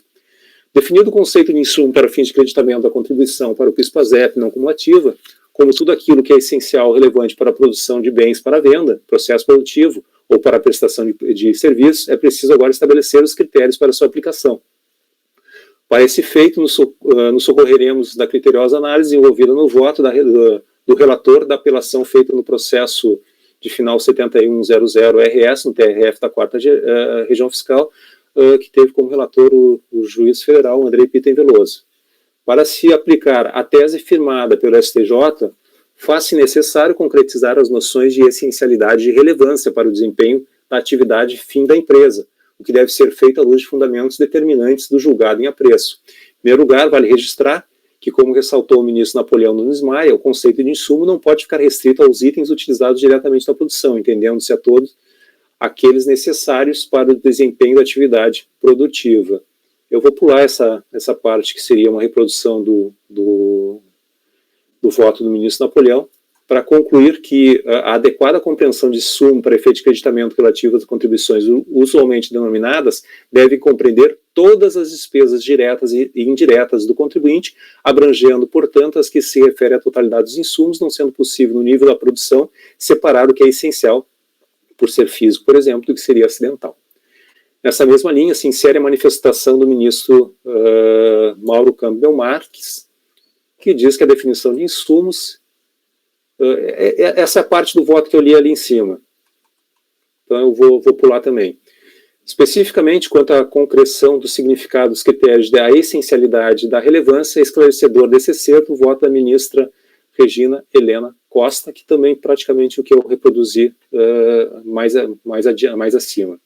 Destarte, tais noções dizem que o processo produtivo, não com ulterior comercialização e entrega dos bens produzidos. De novo, destarte, tais noções dizem com o processo produtivo, não com a ulterior comercialização e entrega dos bens produzidos. Ainda no voto do juiz Andrei Pitten Veloso. Deve-se diferenciar, portanto, entre elementos e custos necessários à produção dos bens e aqueles pertinentes à sua comercialização e entrega. Nesse sentido, o ministro Napoleão Nunes Maia recorreu ao exemplo da elaboração de um bolo para indicar que a energia do forno é fundamental para o processo produtivo, mas, em contraposição, o papel utilizado para envolver o bolo não se qualifica como um item essencial. Diz o excerto do voto do ministro Napoleão. Mais um exemplo igualmente trivial. Se não se pode produzir um bolo doméstico sem os ovos, a farinha de trigo e o fermento, que são ingredientes ou insumos, materiais e diretos, por que será que ocorrerá alguém que conhece e compreende o processo de produção de um bolo afirmar que esse produto, o bolo, poderia ser elaborado sem o calor ou a energia do forno, do fogão a lenha ou a gás, ou, quem sabe, de um forno elétrico? Seria possível produzir o bolo sem o insumo do calor do forno, que o assa e o torna comestível e saboroso? Certamente não, todos irão responder. Então, por qual motivo os ovos, a farinha de trigo e o fermento, que são componentes diretos e físicos do bolo, considerados insumos, se separariam conceitualmente do calor do forno, já que sem esse calor o bolo não poderia ser assado e, portanto, não poderia ser consumido como bolo? Esse exemplo banal serve para indicar que tudo que entra na confecção de um bem, no caso o bolo, deve ser entendido como sendo insumo da sua produção, quando sem aquele componente o produto não existiria. O papel que envolve o bolo, no entanto, não tem a essencialidade dos demais componentes que entram na sua elaboração.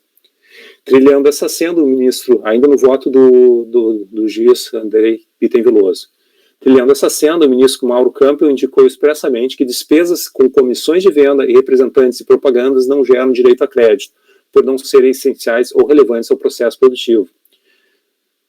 Segue o excerto do voto do ministro Mauro Campbell.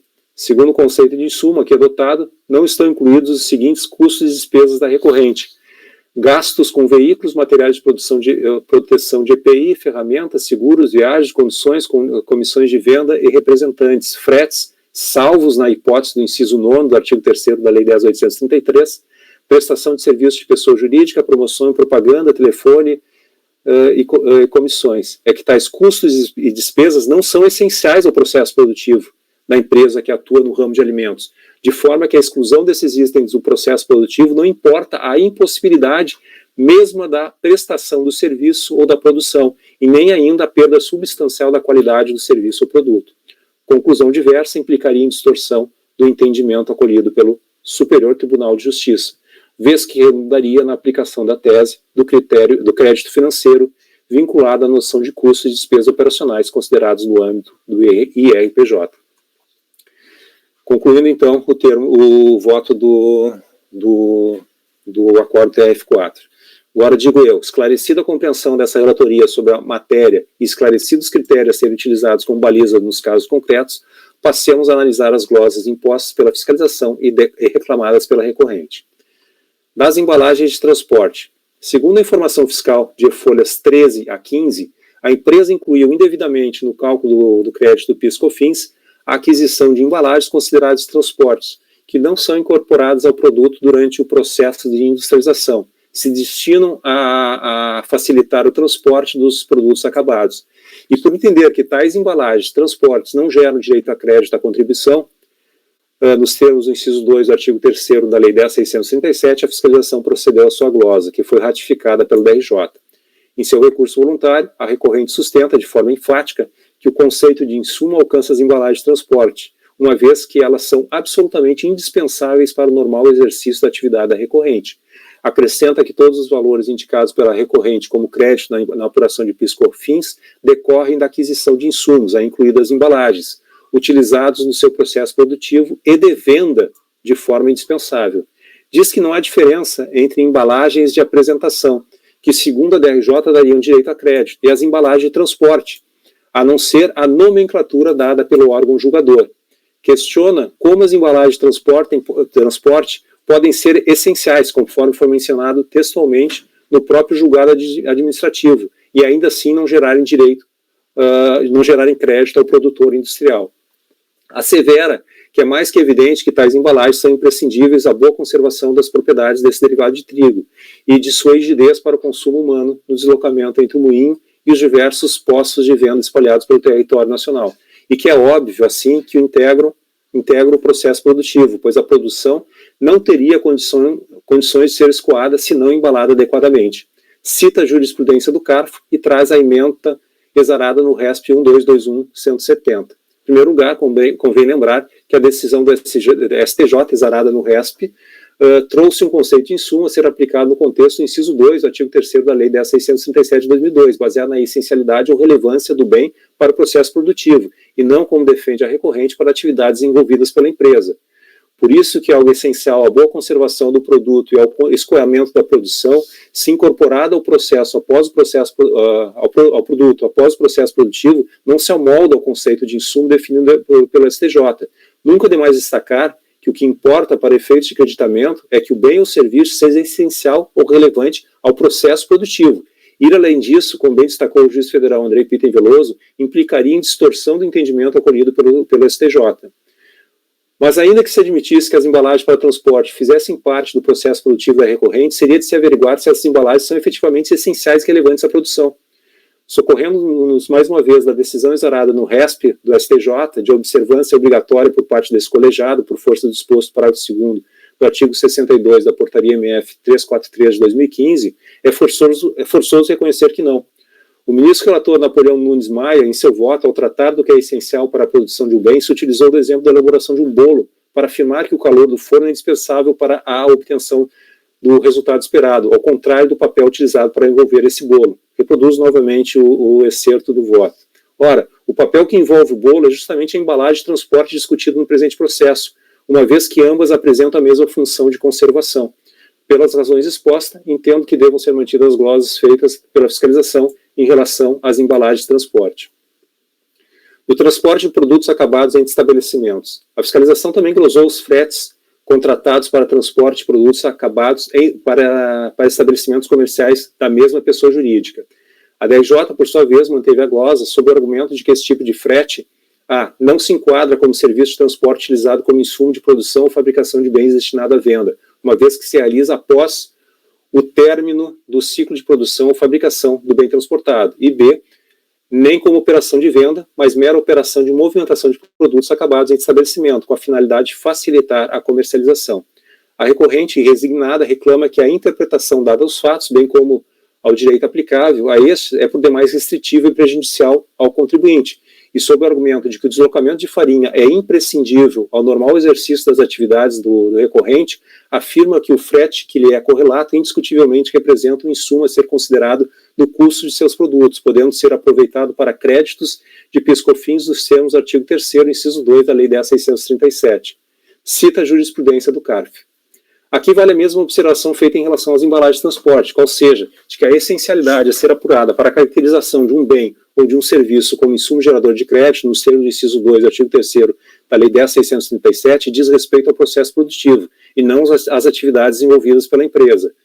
E como esse frete ocorre para além da finalização do processo produtivo, não há como considerá-lo como insumo para fins do disposto no inciso 2 do artigo 3º da Lei 10.637. Esse ponto também foi expressamente abordado no RESP do STJ, que negou o direito aos créditos relativo aos fretes da empresa, que, a exemplo da recorrente, atuava no ramo de produção de alimentos. Observe-se excerto do voto do ministro Mauro Campbell Marx. Ele diz o seguinte: segundo o conceito de insumo aqui adotado, não estão incluídos os seguintes custos e despesa recorrente, entre eles, fretes, salvo na hipótese do inciso 9 do artigo 3º da Lei 10.833. É de se observar ainda que o frete para a transferência de produtos acabados entre estabelecimentos da recorrente, que insumo da produção definitivamente não é, também não se enquadra na hipótese de creditamento prevista no inciso 9 do artigo 3º da Lei 10.833 de 2003, referida no excerto acima reproduzida, uma vez que não se trata de frete na operação de venda. Esse é o entendimento a que chegou a Câmara Superior de Recursos Fiscais em julgado recente, onde, por voto de qualidade, negou o provimento ao recurso especial do contribuinte. Diz na ementa desse acórdão, que na verdade é o acórdão 9303-010-724, 17 de setembro de 2020. Conforme decidiu o STJ, no julgamento do RESP, na sistemática dos recursos repetitivos, não há previsão legal para apropriação de créditos de PIS no regime da não cumulatividade sobre as despesas desvinculadas do processo produtivo, como, por exemplo, as despesas decorrentes do embarque e movimentação de mercadorias no porto onde se processa a exportação, bem como as despesas de transporte de produtos acabados. Contudo, demonstrado que o bem ou serviço adquirido foi utilizado no processo produtivo e se comprovou a sua essencialidade e relevância, faz-se necessário o reconhecimento do direito ao crédito. Dessate, em consonância com o RESP 1221-170, entendo que devam ser mantidas glosas feitas pela fiscalização em relação ao transporte de produtos acabados em estabelecimento, por não se enquadrar no conceito de insumo para a produção e nem se tratar de frete na operação de venda. Das ferramentas, A fiscalização glosou ainda os créditos da contribuição para o PIS/PASEP não cumulativo referentes a uma série de ferramentas adquiridas pela recorrente. A DRJ manteve a glosa, argumentando que a impugnação apresentada foi lacônica e que não trouxe elementos de prova capazes de demonstrar que as ferramentas foram utilizadas na fabricação ou produção dos bens destinados à venda, que sofreram alterações em função da ação diretamente exercida sobre o produto de fabricação e não foram incluídas no ativo mobilizado. A recorrente nega ter sido lacônica quanto à afirmação de que as ferramentas foram utilizadas diretamente no processo produtivo e que, por conseguinte, se tornariam imprestáveis para o reaproveitamento. Afirma que, embora seja um fato presumível diante do uso intenso e das características de tais equipamentos, isso não pode ser comprovado a contento, por conta do indeferimento do pedido da recorrente para produzir provas, documental e pericial. Observando a lista de ferramentas glosadas pela fiscalização, folhas 16 e 17, verificamos que se trata de ferramentas de uso geral, aptas a serem utilizadas em qualquer atividade da empresa, produtiva ou não. Nessa lista podemos identificar alicates, amperímetros, chaves, canhão, chave combinada, chave de fenda, chave Phillips, chave Allen, martelo, rebitadeiras, trenas, espátulas, etc. Era de se esperar que a recorrente fizesse o mínimo de esforço para trazer aos autos algum elemento de prova que amparasse seu direito ou algum argumento que ajudasse na formação da convicção da autoridade julgadora. Mas o que se observa é que, em momento algum, a recorrente especificou onde as ferramentas foram utilizadas. Aliás, sequer foi mencionado pela recorrente o nome das ferramentas objeto da lide. Dizer simplesmente que as ferramentas foram utilizadas diretamente no processo produtivo não garante o direito à recorrente. E justificar a falta de provas pelo indeferimento dos pedidos genéricos, de juntar a posterior de documentos de perícia, é querer se desincumbir de um ônus probatório que sabidamente é seu. Importante ainda destacar que, no caso concreto analisado, no RESP do STJ, que tinha como parte uma empresa produtora do ramo alimentício, o STJ negou o direito ao crédito das ferramentas adquiridas, sob o argumento de que tais custos e despesas não são essenciais ao processo produtivo da empresa que atua no ramo de alimentos, de forma que a exclusão desses itens do processo produtivo não importa a impossibilidade, mesmo a prestação do produto, do serviço ou da produção, e nem ainda a perda substancial da qualidade do serviço ou do produto. Dessa forma, entendo que como correta a glosa dos créditos relativos à aquisição de ferramentas pela recorrente, conforme procedido pela fiscalização. Diante do exposto, voto por negar o provimento ao recurso voluntário.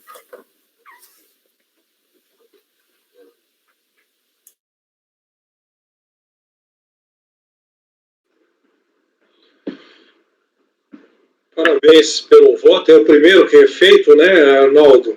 Enfrentando a matéria. É o primeiro.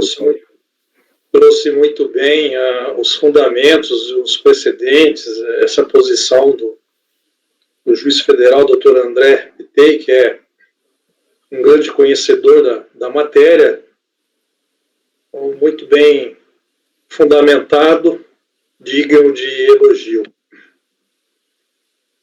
Obrigado. O Elcio está presente? Eu estou.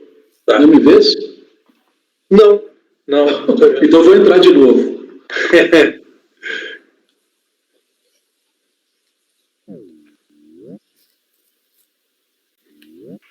E agora? Agora sim. Já vou ao voto? Não. Mas você estava me ouvindo ou não? Ouvi tudo. Ah, ok. Para mim está tudo normal. Tá ok. Bom, eu acho que as matérias colocadas em discussão, quais são os itens, ficou bem claro, né? Tem, mesmo que não seja nessa ordem, ferramentas, frete, embalagem de transporte. Esse frete... Entre estabelecimentos. Entre estabelecimentos, ok. Basicamente são as três matérias, que não são novidade na turma, né? Mas quer votar já? Já pronto para votar, Elcio? Eu já. Então, a matéria já votou bastante nessas os três itens aí. Exato. Pode ir para o voto? Sim, com a palavra. Bom, também, no mesmo sentido já dito pelo presidente, né, um voto bem didático, né? Inclusive, para uma pessoa que estivesse iniciando na matéria, a leitura desse voto aí ia dar um conhecimento bem bom para ela, viu? Que está bem didático, apesar de eu discordar do encaminhamento final. Então, eu estou divergindo como eu sempre votei, né, no seguinte, eu vou reverter 2 glosas.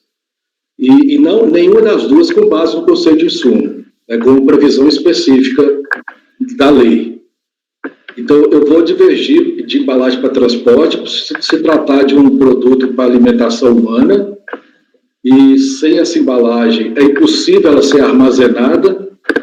Então, é uma despesa de armazenagem na venda, é o inciso 9º. O contribuinte, ele, no recurso voluntário, ele especifica da seguinte forma: as embalagens de transporte são imprescindíveis à boa conservação das propriedades do derivado de trigo e de sua rigidez para o consumo humano no deslocamento entre o moinho e os diversos pontos de venda. Então, com base no inciso 9º, eu, como sempre, quando se trata de alimento, né, eu sempre dou essa embalagem para transporte. E também vou divergir em relação ao frete de produtos acabados em estabelecimentos. Inclusive, eu já tive até um voto do supermercado, que eu também considerei dessa mesma forma, que é como o transporte de estabelecimento é para favorecer a venda, né, para permitir a venda no outro ponto, e aqui no caso ainda é mais específico, que esse embalagem de transporte não é simplesmente entre 2 estabelecimentos similares, não. É entre o estabelecimento moinho, a fábrica, até o estabelecimento comercial, onde o produto vai ser vendido. Lógico que quando o trigo já sai do moinho, ele já sai indo para um estabelecimento comercial, já é o início da operação de venda. Então, aí eu vejo também com frete na operação de venda, no inciso 9º também, e coloco aqui o termo que o contribuinte usou: envio do produto do estabelecimento produtivo às filiais comerciais. E concordo com a glosa das ferramentas por falta de maior aprofundamento e maior especificação. É assim que eu voto.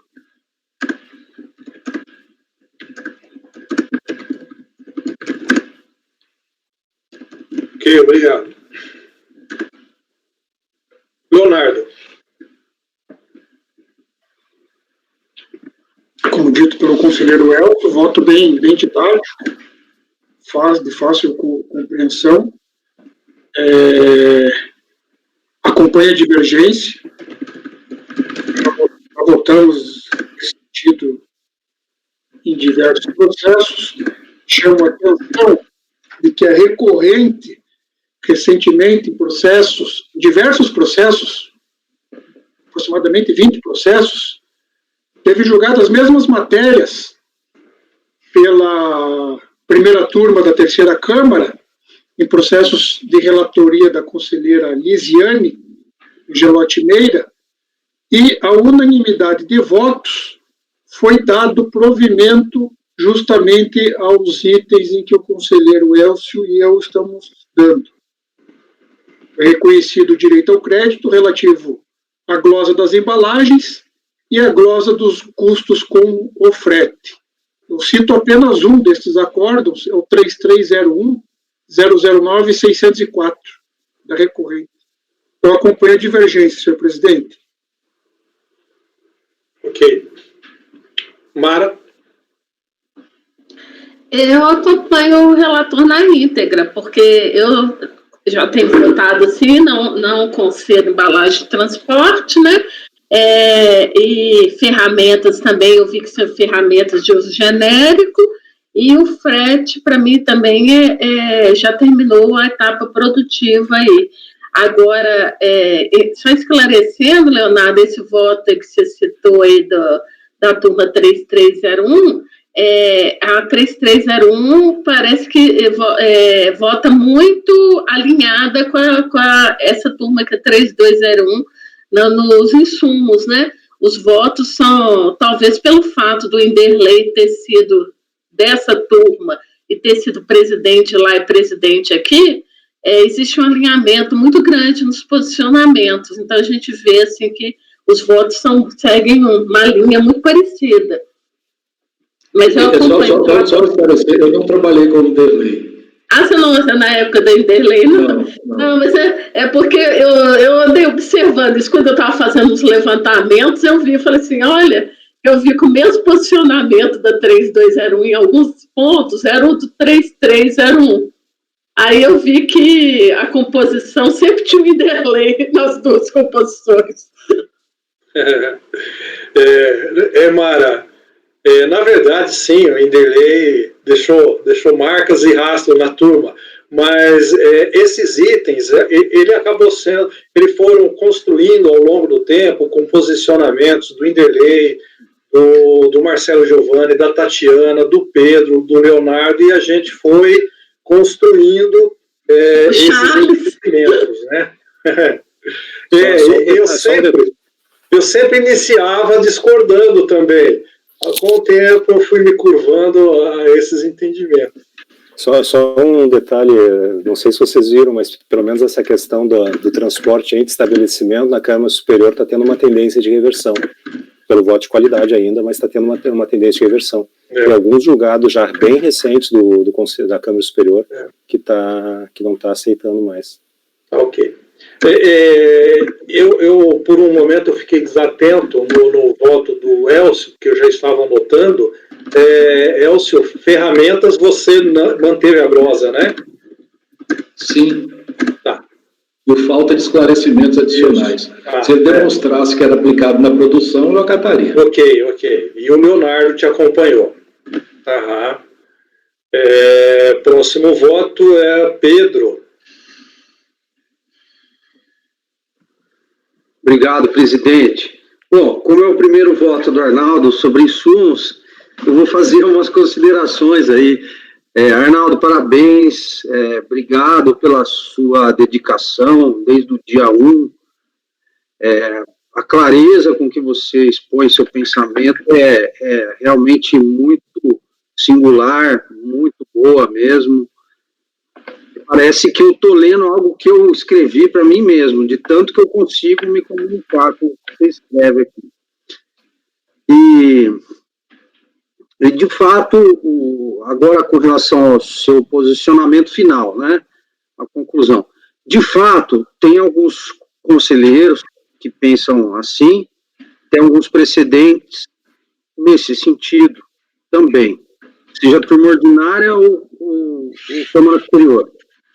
Mas eu quero lembrar o seguinte, como o presidente colocou aqui, até foi interessante que o Inderlei foi mencionado, ele é um dos pais desse conceito, né? Ele estava no CARF quando esse conceito começou a ser formulado, né? Quando o CARF superou, lá com aquele voto do Henrique Pinheiro Torres, o conceito mais restrito de PI, né? Então tem votos famosos, os primeiros nesse sentido aí, então o Inderlei acompanhou isso, e lá 2015, 2016, o CARF retomou, estava junto aí, ele fez questão de mostrar para a gente que esse conceito intermediário de insumo é um conceito criado pelo CARF, é a verdadeira jabuticaba mesmo, né? Então, meio que acharam, e o que acontece? Aí no final, então, só o encaminhamento final, eu penso diferente pela seguinte razão. O STJ acompanhou a discussão do CARF, e ele é posterior aos primeiros julgamentos de conceito intermediário do CARF, né? E muito se comentou.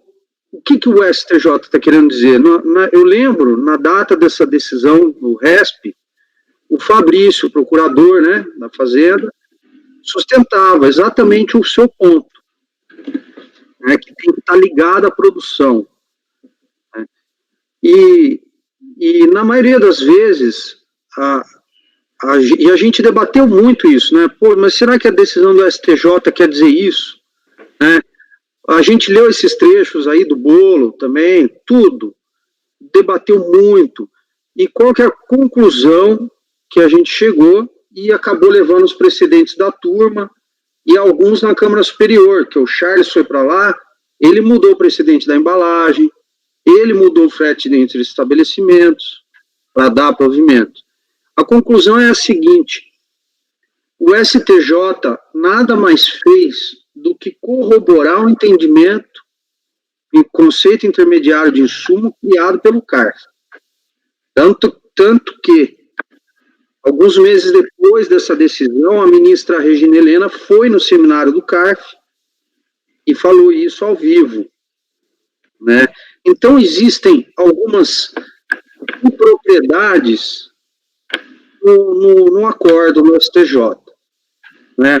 O que vale mesmo aqui, pelo menos para alguns conselheiros, é sim esse conceito intermediário de insumo que foi criado pela casa, né? Falando bem de forma genérica, aí cada dispêndio vai ter a sua análise específica, né? Material de embalagem, acompanho, como o Elcio disse, é relevante, é essencial, né? Apesar de posterior ao processo produtivo, é relevante e essencial para a atividade da empresa. E frete entre estabelecimentos é a mesma coisa, né? Você tem um processo produtivo macro que necessita desse frete entre estabelecimentos.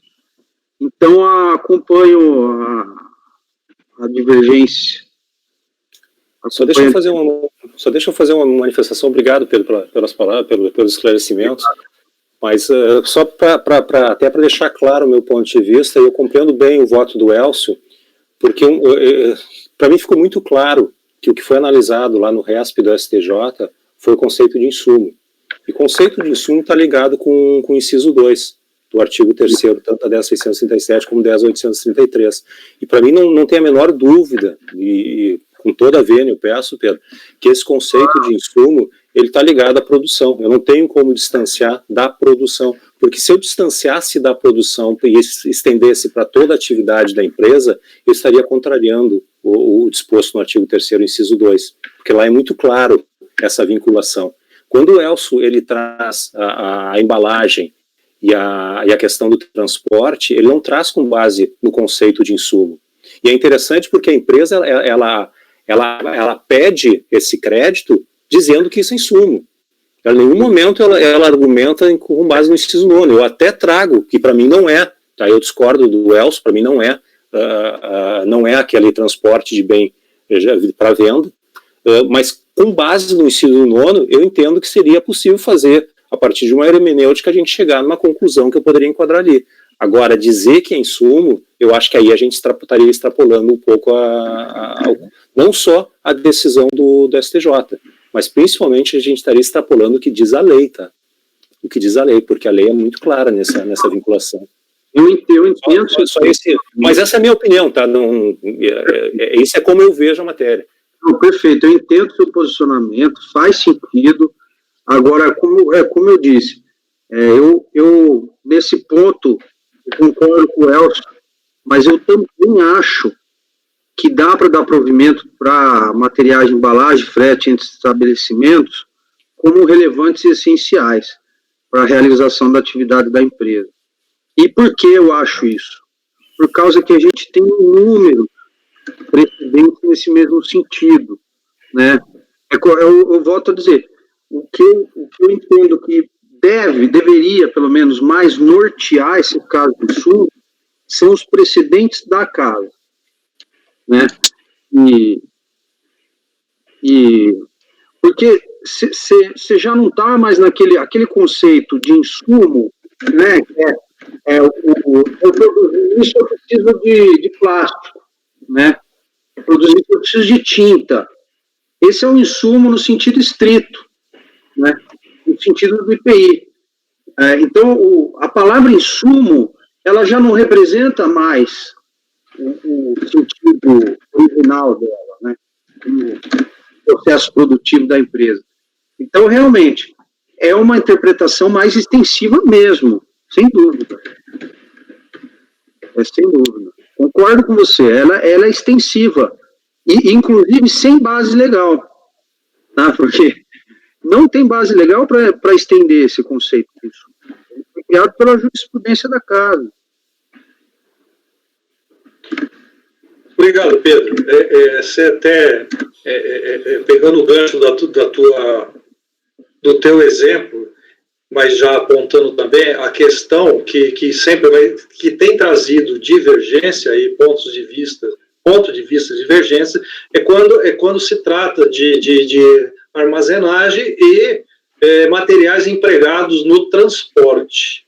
E você levantou essa garrafa e eu lembrei de algo.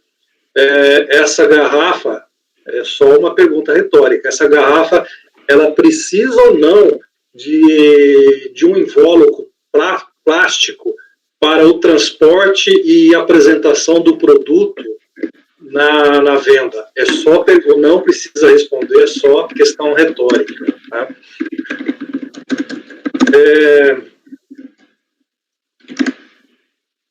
Agora é Laércio, né? Pedro acompanhou a divergência, né? Tudo que o Arnaldo votou. Acompanha a divergência. Pedro. Laércio. Márcio.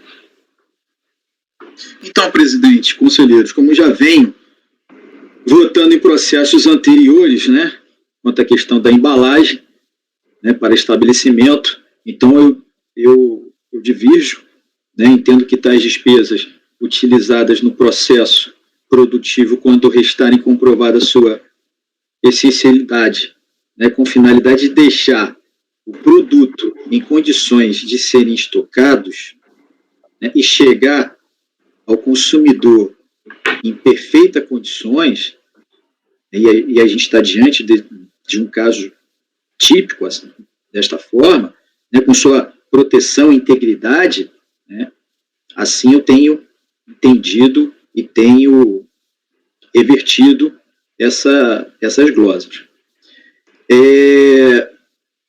No que tange a ferramentas, concordo com o relator, estou acompanhando. Com relação aos fretes entre estabelecimento, também, né, que sobretudo entendo que estamos diante de um planejamento que perpassa em uma opção logística, portanto estratégica da empresa. Eu não vislumbrei nenhuma imprescindibilidade, né, dela ter essa operação entre estabelecimentos, ao menos não ficou caracterizado nesse processo para mim, e tão quanto caracterizar como frete na operação de venda, conforme o inciso 9. Então, estou divergindo apenas da embalagem.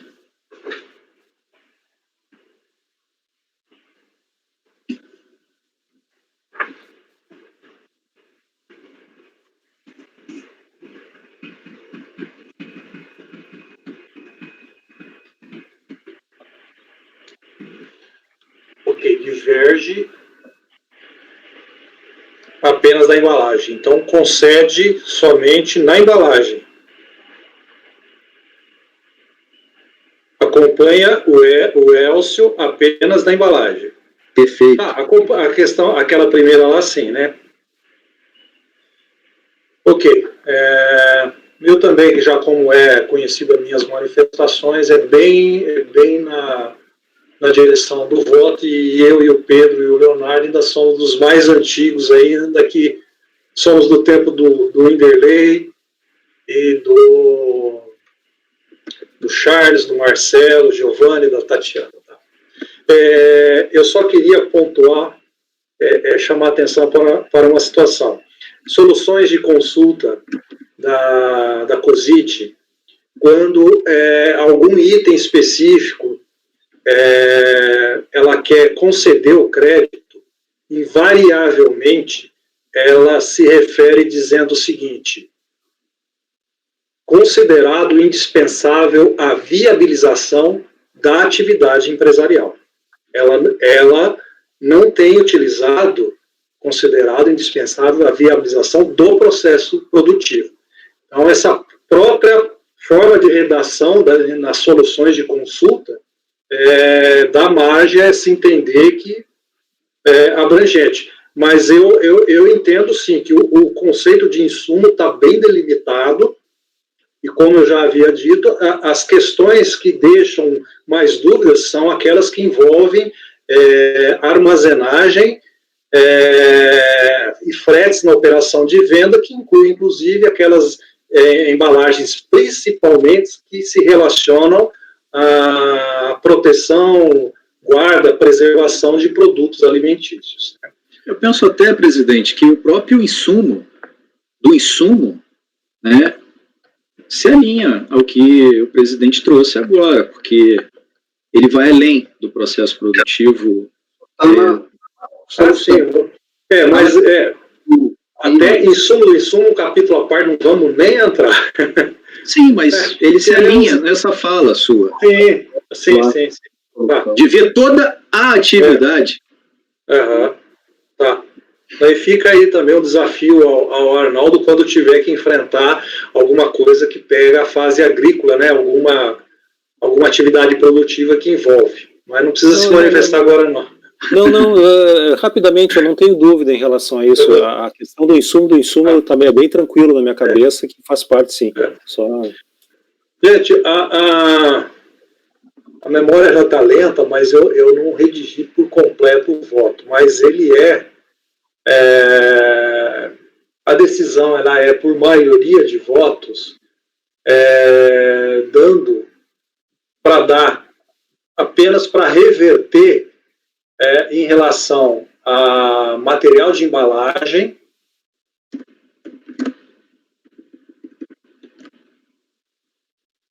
de transporte, né? E frete de produto acabado entre estabelecimento. Mas vai ter que ser separado porque são conselheiros diferentes, né? Sim, a questão da embalagem restou vencido conselheiro relator Arnaldo e Mara. Na questão de frete de produto acabado, restaram vencidos conselheiro Arnaldo, Mara e Márcio. Já prevendo que quem for redigir o voto vencedor fará, talvez, de vários outros processos, eu vou ser democrático e perguntar, na ordem de votação divergente, quem se habilita a fazer o voto vencedor. Então, a primeira pergunta seria o Elcio já tem o voto vencedor. Então, mas assim... já tem duas vistas. Já tem duas vistas. O Leonardo já está se prontificando. Esse mês são só 3 semanas. Esse mês é só 3 semanas. É verdade. Leonardo já está se prontificando. Obrigado, Leonardo. Por enquanto, só no 299. Então, designado para redigir. Gente, teve sorteio, viu? Sorteio ocorreu. Pessoal, a gente está votando desde as 2, já são 4. Vamos fazer intervalo. Eu tô sentindo cansado, eu vou precisar comer algum doce. Por favor, apoio, interrompa a gravação.